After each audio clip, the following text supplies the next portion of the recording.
Ma sœur, Thalie, a toujours été l'histoire que notre famille voulait raconter. Celle qu'il présentait avec fierté lors des dîners et des pique-niques de la paroisse.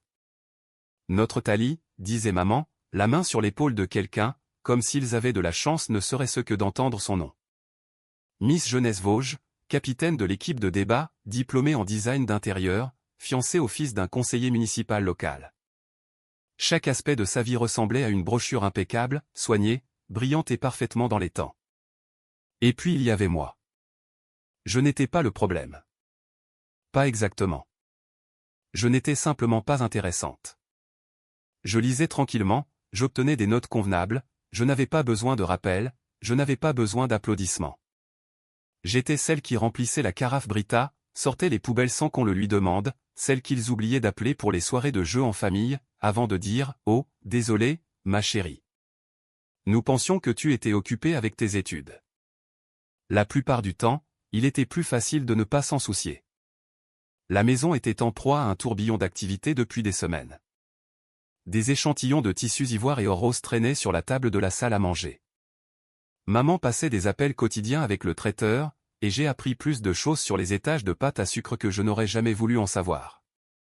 Papa restait généralement silencieux, mais il signait consciencieusement des chèques et hochait la tête lors des dégustations. Thalie flottait au milieu de tout cela comme une mariée dans un rêve. Personne ne m'a demandé où j'étais allé. Personne n'a remarqué que je n'étais pas dans la conversation de groupe avec l'organisatrice du mariage. Puis, un mardi après-midi gris, la lettre est arrivée. Admission anticipée, Sciences Po Paris. J'ai lu le courriel 2 fois pour être sûr, puis je l'ai imprimé juste pour tenir quelque chose de réel. Je suis monté à l'étage et me suis assise sur mon lit, le serrant fort comme une preuve de mon existence. Je ne suis pas descendu en courant. Je n'ai interrompu personne. J'ai simplement plié la lettre, je l'ai glissée dans l'enveloppe que grand-père Émile avait laissée à mon nom des années auparavant, et j'ai murmuré, j'y vais. Quand il m'avait donné cette enveloppe, il avait dit, ce fonds est ta clé pour la liberté. Ils ne te verront jamais venir. J'ai pressé mon pouce contre le seau. Le papier à l'intérieur ne ressemblait pas à de l'argent. Il ressemblait à une porte. J'allais la franchir. Je ne savais juste pas encore ce qu'ils avaient déjà fait derrière elle. Grand-père Émile ne disait jamais grand-chose quand d'autres personnes étaient dans la pièce. Mais quand nous n'étions que tous les deux, généralement sur la balancelle de la véranda pendant que tout le monde s'agitait à l'intérieur, ces mots étaient comme de petites encres jetées dans mon monde. La dernière fois que nous nous sommes assis ensemble, il m'a tendu une enveloppe en papier craft avec mon nom complet écrit sur le devant.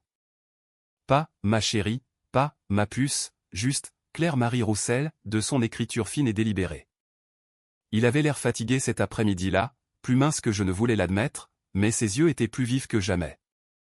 C'est pour plus tard, avait-il dit. Quand tu seras prête à partir. L'université, un nouvel endroit, tout ce qui s'ouvrira à toi. Je me souviens lui avoir demandé, et s'ils ne sont pas d'accord? Il a souri sans humour. Ils n'auront pas leur mot à dire. C'est à toi. Légalement. Je m'en suis assuré. Cette enveloppe était restée au fond de mon tiroir de bureau depuis lors. Je ne l'ai jamais ouverte. Pas besoin. Je le croyais. Et quand le courriel de Sciences Po Paris est arrivé, la première chose que j'ai faite a été de la sortir et de la poser délicatement dessus. Côte à côte, l'avenir et la promesse qui le rendaient possible. À l'intérieur se trouvait une lettre notariée décrivant le fonds fiduciaire pour l'éducation qu'il avait créé, 70 000 €. Les fiduciaires désignés étaient mes parents, mais les termes étaient clairs, à utiliser exclusivement pour la progression éducative de Claire-Marie Roussel. Aucune exception, aucune redirection, pas de lieu de mariage, pas de sœur. Il y avait aussi une lettre manuscrite sur du papier à grands carreaux. Claire, c'est ta ligne de départ. J'espère qu'un jour tu l'utiliseras pour dépasser tout ce qu'ils n'ont pas su voir en toi. J'ai passé les jours suivants à créer des feuilles de calcul, à vérifier les coûts de logement à Paris, à établir des estimations des frais de scolarité. J'ai regardé des visites de résidences universitaires et lu des forums d'étudiants. Pour la première fois depuis longtemps, je prenais des décisions rien que pour moi. Puis, une semaine plus tard, je me suis connecté au compte pour finaliser le plan de paiement. Le solde me sauta aux yeux, 0 €. Au début, j'ai cru que c'était un bug, une page qui ne s'était pas complètement chargée, ou une erreur de la banque que je pourrais régler avec un rapide appel téléphonique. J'ai rafraîchi la page 2 fois, je me suis déconnecté, puis reconnecté, mais le chiffre n'a pas changé. Solde, 0 €. 0. Le souffle se bloqua dans ma poitrine comme si j'avais avalé quelque chose de pointu. J'ai cliqué sur l'historique des transactions, les doigts raides, chaque mouvement plus lent qu'il n'aurait dû l'être. Un unique virement. La totalité des 70 000 €, partis. Il y a 2 semaines. Le numéro de compte de destination me semblait familier. J'ai vérifié les anciens documents du fonds fiduciaire de grand-père. Il correspondait à l'un de nos comptes familiaux joints, celui que papa disait toujours qu'il garderait juste au cas où il y aurait des urgences ou des échéances que je ne pourrais pas gérer seul. À 17 ans, j'avais signé les papiers sans réfléchir. Cela leur donnait le sentiment d'être utile. Inoffensif, je pensais. Comme un filet de sécurité. J'ai fait défiler la page et j'ai vu la ligne de mémo, consolidation de fonds. Dépenses familiales. Ma bouche est devenue sèche. J'ai cliqué sur tous les écrans possibles. Il n'y avait aucune note de remboursement, aucune transaction en attente, juste une extraction propre et silencieuse. J'ai appelé la banque, espérant toujours une erreur de système, prétendant toujours que ce n'était pas ce que ça semblait être. La femme à l'autre bout du fil était gentille mais ferme. Elle a confirmé que le virement avait été autorisé par Marlène et Gérard Roussel, les cofiduciaires du compte. Toutes les autorisations étaient valides, a-t-elle dit. Je suis désolé, mademoiselle Roussel. Je suis restée assise là pendant un long moment, à fixer l'écran, comme on regarderait la silhouette d'un corps sur le sol. Ce n'était pas seulement une question d'argent. C'était le message, nous savions ce que c'était, et nous l'avons pris quand même. J'ai de nouveau sorti l'enveloppe de mon tiroir et j'ai relu la lettre d'Émile, son écriture cursive acérée même dans sa vieillesse. Mes mains tremblaient, mes dents se serraient, mais je n'ai pas pleuré. J'ai refermé la lettre avec soin, les replié le long de son pli, et les placé dans un nouveau dossier intitulé « Preuve ». En bas, j'entendais des rires maman au téléphone avec le fleuriste, Thalie qui fredonnait dans la cuisine. Le compte à rebours du mariage battait son plein. Et maintenant, je savais exactement comment il le finançait. Ils étaient dans le salon quand je suis descendu. Papa feuilletait des reçus. Maman faisait défiler des choses sur sa tablette, murmurant quelque chose à propos des plans de table. L'air sentait la cannelle et la vanille, son parfum signature pour l'organisation des célébrations. Cela me retournait l'estomac. « Il faut que je vous parle », ai-je dit. Maman n'a pas levé les yeux. « Ça ne peut pas attendre, ma chérie ? Le photographe vient d'envoyer les épreuves. »« Non, » ai-je dit. « Ça ne peut pas. » Cela a attiré son attention. Elle a baissé la tablette et a levé un sourcil soigneusement dessiné. « Eh bien ? » J'ai vérifié mon fonds pour l'université. Il a disparu. Silence. Papa s'est agité sur son siège mais n'a rien dit. J'ai vu la transaction, ai-je continué.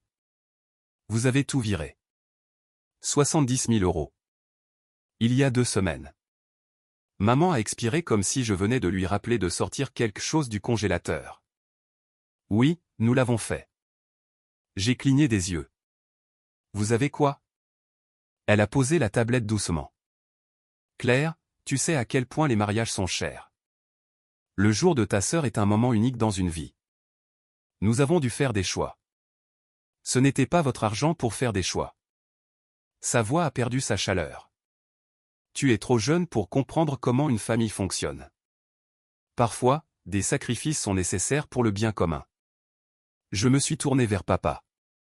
Tu as laissé faire ça ? Il a fixé ses mains. Ta mère s'est occupée de la plupart de l'organisation. Lâche.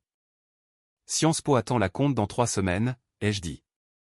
C'était mes frais de scolarité. Mon avenir. Maman a croisé les bras.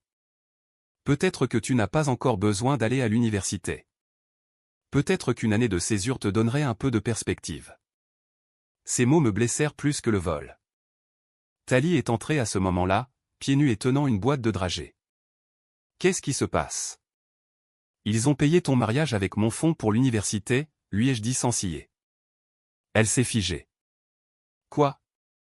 Je ne le savais pas, a-t-elle dit en se tournant vers nos parents. C'est vrai ? Nous avons fait ce qui était le mieux pour la famille, a sèchement répondu maman. Thalie m'a regardé, les yeux écarquillés avec quelque chose qui ressemblait à de l'horreur. Claire, je n'en avais aucune idée. J'ai hoché la tête une fois. Je la croyais. Elle a quitté la pièce avec la boîte toujours dans ses bras, les lèvres serrées. Je suis monté dans ma chambre, j'ai fermé ma porte et j'ai ressorti les documents du fonds fiduciaire. Grand-père Émile ne m'avait pas seulement laissé un cadeau, il m'avait laissé une protection. Les termes étaient contraignants. Ce qu'ils avaient fait n'était pas seulement une trahison. C'était illégal. Et maintenant, j'avais l'intention de le prouver. Je n'ai pas crié. Je n'ai pas jeté d'objet. Je ne suis pas sorti de la maison en trombe pour m'effondrer de façon dramatique dans l'allée d'un ami. Cela aurait été plus facile pour eux, leur aurait donné une scène à montrer, pour dire, tu vois, elle est émotive. Elle est déraisonnable. Au lieu de cela, j'ai replié à nouveau les papiers du fonds fiduciaire, les ai rangés dans le dossier intitulé « Preuve » et j'ai fermé la porte de ma chambre. Le silence n'était pas réconfortant. Il était chirurgical, net, froid, clinique. Je me suis assise à mon bureau, la lettre d'admission de Sciences Po Paris toujours posée proprement à côté de mon clavier, et j'ai ouvert la lettre manuscrite de grand-père Émile pour la 5e fois cette semaine. « Tu n'auras jamais leur bruit », avait-il écrit. Mais le bruit n'est pas le pouvoir. Les gens silencieux savent comment planifier. J'ai tracé le contour de sa signature du bout de mon doigt, puis j'ai ouvert un nouvel onglet vierge et j'ai tapé « Comment contester l'utilisation abusive d'une fiducie ?» Ça a commencé là, avec une recherche vague. Puis une autre, les fiduciaires peuvent-ils être poursuivis pour manquement à leurs obligations? Est-il illégal d'utiliser un fonds d'études pour un mariage? Loi française sur la fraude successorale. En 1 heure, je constituais un dossier numérique, des fichiers PDF de réglementation nationale, de la jurisprudence, même un fil de discussion sur Reddit où quelqu'un avait poursuivi avec succès un parent pour avoir détourné un fonds d'études. J'ai mis en favori des permanences juridiques gratuites et des foires aux questions de cabinet d'avocats. J'ai copié les termes originaux d'Émile dans un document et j'ai surligné chaque phrase qui comptait. Au bout de la 3e heure, j'avais trouvé son avocat, maître Daniel Dubois, retraité mais toujours inscrit comme avocat honoraire dans un petit cabinet du centre-ville. J'ai envoyé un courriel, inclus des copies numérisées du fonds fiduciaire, et expliqué que je croyais que le fonds avait été illégalement vidé. Puis je me suis rassise dans mon fauteuil, non pas fatigué, mais dépouillé. Ce n'était pas de la rage. Ce n'était même pas de la tristesse. C'était un deuil façonné en quelque chose de plus tranchant. Ils n'avaient pas seulement pris de l'argent. Ils avaient pris un héritage, une protection. Le seul adulte qui m'avait regardé, et non pas regardé à travers, et qui avait promis que j'aurais une issue, un chemin vers l'avant. J'ai fermé tous les onglets et j'ai ouvert un dernier document. Je l'ai intitulé simplement « Chronologie ». Chaque date, chaque transaction, chaque appel j'allais le construire ligne par ligne. La réponse par courriel de Maître Dubois est arrivée tôt le lendemain matin. Il était disponible pour me rencontrer jeudi à midi. Il a écrit « Émile voudrait que je jette un œil » et je savais que j'y serais. Maître Dubois m'a reçu dans un bureau tranquille à l'arrière qui sentait légèrement le vieux papier et l'encaustique au citron. Il était plus âgé que dans mes souvenirs, avec des sourcils argentés et une voix qui se mouvait lentement. Mais lorsqu'il a lu les documents que j'avais apportés, la vivacité est revenue dans son expression comme si quelqu'un allumait une lumière. Il était très précis, a-t-il dit, en tapotant une ligne dans les documents du fonds fiduciaire. Exclusivement pour la progression éducative de Claire-Marie Roussel. Cette formulation n'est pas flexible. Elle est exécutoire. J'ai dégluti. Donc ce qu'ils ont fait était une violation? Purement et simplement. Nous avons passé l'heure suivante à examiner les chronologies, les registres de transactions et les courriels. J'ai signé une déclaration sous serment. Maître Dubois a fait des copies de tout. Il a dit que la première étape serait de déposer une injonction pour geler les actifs restants, tout ce qui n'avait pas déjà été dépensé en serviettes monogrammées et en éclairage personnalisé. 1 semaine plus tard, l'assignation a été déposée. La date du procès a été fixée. L'action en justice était officielle, manquement à l'obligation fiduciaire, abus de confiance, violation des termes successoraux. Je ne leur ai rien dit. Je ne les ai pas prévenus. Ils l'ont découvert au brunch. Marlène avait organisé une dégustation au domaine de la Chênaie, à 1 heure de la ville. Les fournisseurs étaient partout, fleuristes, organisateurs, traiteurs, violonistes. Je le sais parce qu'une des amies de Thalie a posté une photo de l'installation sur Instagram ce matin-là. À midi, ils sirotaient du champagne et discutaient de la hauteur des centres de table quand deux huissiers de justice se sont approchés et ont demandé Marlène et Gérard Roussel. Les enveloppes blanches étaient épaisses, formelles, tranquillement dévastatrices. Thalie m'a envoyé un message moins d'une heure plus tard. « Que as-tu fait ? Maman est en pleine crise. » Elle a crié sur l'organisatrice du mariage. Papa a dû la faire asseoir. Je n'ai pas répondu. J'ai juste regardé les documents du tribunal, maintenant officiellement déposés à mon nom, et j'ai pris une petite note dans la marge, signifiée à 12h08. Lieu, domaine de la Chênaie. Le pouvoir avait basculé, non pas bruyamment, non pas avec une dispute, mais légalement, définitivement. Et le prochain coup était à moi. La salle d'audience n'était pas grandiose, pas de haut plafond ni de drame retentissant, juste un espace modeste avec une moquette usée et des chaises qui craquaient. Mais le silence à l'intérieur avait du poids. Marlène était assise à ma gauche, ses perles serrées contre son cou, les lèvres pincées. Gérard à côté d'elle, les yeux baissés. Il ne m'avait pas parlé depuis le brunch. Maintenant, nous partagions le même air, mais rien de notre histoire. Maître Dubois s'est levé et a commencé simplement, présentant les documents du fonds fiduciaire, la lettre notariée d'Émile, les relevés de transactions de la banque. Pas de théâtralité, pas de fioriture, juste fait après fait, chacun se dévoilant comme une trahison silencieuse dite à voix haute. Quand ce fut le tour de Marlène, elle s'est agitée sur son siège, puis s'est levée avec un sourire délicat adressé directement au juge. C'était un malentendu, a-t-elle commencé, une affaire de famille qui a pris des proportions démesurées. Ma fille, Claire, est une bonne élève, mais elle est sensible. Elle a vu cela comme une punition alors que ce n'était en réalité qu'un ajustement temporaire. Nous allions remplacer l'argent une fois les dépenses du mariage réglées. Ce procès. Il est inutile. Il est cruel. Elle s'est rassise, toujours souriante. Maître Dubois n'a pas sourcillé. Il a remis au juge un dernier document, la lettre d'Émile, celle qu'il avait écrite de sa propre main des mois avant sa mort. Le juge l'a lu en silence, puis a de nouveau regardé Marlène. Je ne vois aucun malentendu ici.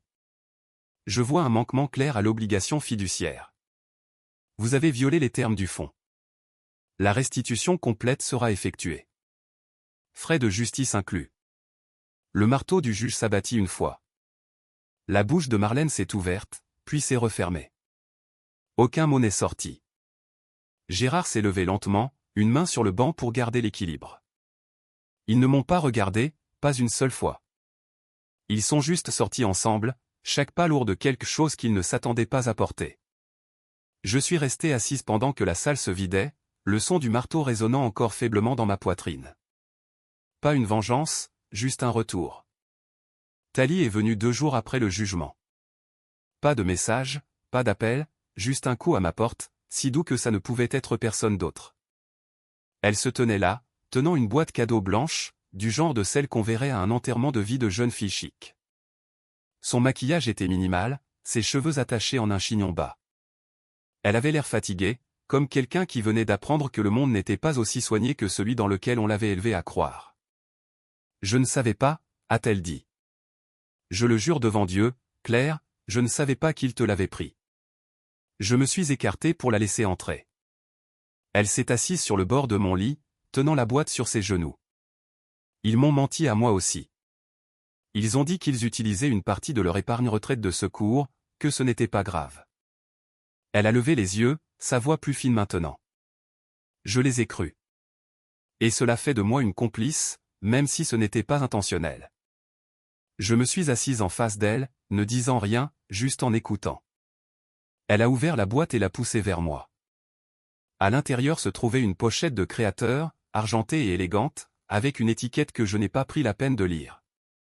C'était un cadeau d'une des tantes d'Olivier. J'ai pensé que tu pourrais la vendre. Utiliser l'argent pour des livres ou des voyages ou tout ce que Sciences Po te demandera. Je n'ai pas dit merci, non pas parce que je n'étais pas reconnaissante, mais parce que quelque chose d'autre remplissait l'espace entre nous, quelque chose de plus ancien que la gratitude, quelque chose construit dans de longs silences, sur les banquettes arrière lors de voyages en voiture, dans des desserts partagés et des compréhensions tacites. Tu ne me devais pas ça, ai-je dit. Je sais, a-t-elle répondu. Mais je me le devais à moi-même. Nous ne nous sommes pas prises dans les bras. Nous n'avons pas pleuré. Nous sommes juste restés assises là pendant un moment, la boîte entre nous, aucune de nous ne tendant la main pour la prendre. Elle est partie 1 heure plus tard, disant qu'elle avait un essayage de robe à annuler et quelques vérités à rendre. Après son départ, j'ai placé la boîte dans le placard et j'ai de nouveau ouvert mon ordinateur portable. Un nouveau courriel des admissions de Sciences Po attendait dans ma boîte de réception. L'objet était « Offre d'aide financière mise à jour, semestre d'automne ». J'ai cliqué avant de pouvoir me préparer. Sciences Po avait examiné ma situation. Ils avaient parlé à Maître Dubois. L'aide financière révisée couvrait ce que ma famille était censée fournir. Prêt, bourse sur critères sociaux, aide spécifique d'une manière ou d'une autre, ils avaient trouvé une solution. J'ai regardé les chiffres, un soulagement s'installant sur mes épaules comme une expiration silencieuse. J'allais y aller. Je ne l'ai dit à personne. Je suis juste allé à la banque, j'ai ouvert mon propre compte sans tiers garant, sans procuration partagée et j'y ai viré ce qui restait de mes économies. J'ai commandé un chéquier à mon nom et j'ai payé les frais d'inscription dans l'heure. Ce soir-là, je me suis inscrite à un cours d'introduction en ligne sur la rédaction juridique. Juste un cours, juste assez pour apprendre le langage que des gens comme Marlène espéraient que je ne parlerais jamais couramment. Plus tard, je me suis assise à mon bureau et j'ai écrit une lettre à ma mère. Je lui ai dit la vérité, que je ne m'attendais pas à des excuses et que je ne les attendais certainement pas, que je savais qu'elle n'admettrait jamais ce que lui avait coûté la perte de contrôle. Je lui ai dit que je comprenais maintenant qu'elle n'avait pas volé l'argent parce qu'elle en avait besoin, elle l'avait volé parce qu'elle pensait que je ne m'en apercevrais pas ou, pire, que je m'en apercevrais et que je resterais silencieuse quand même. J'ai écrit « Vous m'avez appris le silence ». Je l'ai transformé en stratégie. La lettre n'était pas colérique. Elle était claire. Je l'ai pliée, j'ai scellé l'enveloppe et je l'ai fixée longuement. Puis je suis allé sur le balcon, j'ai allumé une allumette et j'ai laissé le papier se recroqueviller et noircir dans ma main jusqu'à ce qu'il disparaisse en cendres. Certaines choses n'avaient pas besoin d'être envoyées. Elles avaient juste besoin d'être dites. Le lendemain matin, j'ai reçu une confirmation de logement universitaire. Chambre 2113, résidence Saint-Germain. Emménagement prévu le 22 août. Je l'ai ajouté à mon calendrier et j'ai ouvert une nouvelle feuille de calcul intitulée « Dépenses indépendantes ». Au moment où les cours ont commencé, l'histoire semblait lointaine. Pas sans importance, juste silencieuse maintenant, nichée derrière d'autres choses, lecture, conférences, exposés, la cadence d'un autre type de vie. Les études de droit avançaient vite, mais je tenais le rythme. J'aimais sa structure, la façon dont les arguments devaient être précis, la façon dont les règles devaient être suivies, la façon dont les mots avaient enfin du poids lorsqu'ils étaient utilisés correctement. J'ai rejoint un groupe de parole pour les étudiants issus de milieux familiaux instables. Nous nous réunissions 2 fois par mois dans une salle de séminaire sans fenêtre avec des chaises dépareillées. La plupart des gens ne parlaient pas beaucoup à la première réunion, mais à la 3e, quelqu'un a finalement craqué. Une étudiante de 2e année nommée Élise a partagé son histoire. Son père avait siphonné le versement de sa bourse du Crous, la laissant se démener pour payer son loyer. Elle n'en avait jamais parlé à personne auparavant.